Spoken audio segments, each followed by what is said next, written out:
Hello everyone, good morning. সকাল সকাল সবজি কাটতে বসে গেছি। দেখো, আর সবজির যে আজকাল দাম, কি খাবে লোক! এত দাম হয়েছে, 500 টাকা নিয়ে গেলে বাজারে ব্যাগের নিচে সবজি পড়ে থাকে। মনে হয় টাকাটা শুনলে মনে হয় না 500 টাকা।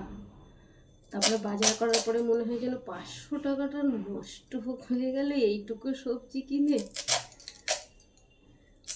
কার মনে হয় জানি না, আমার তো খুব মনে হয় 500 টাকা দিয়ে সবজি কেনার পরে একবার ভাবো 500 টাকা ইনকাম করতে কত কষ্ট হয়, কিন্তু খরচা করতে একদম সময় লাগে না, একটুখানির মধ্যেই খরচা হয়ে যায়।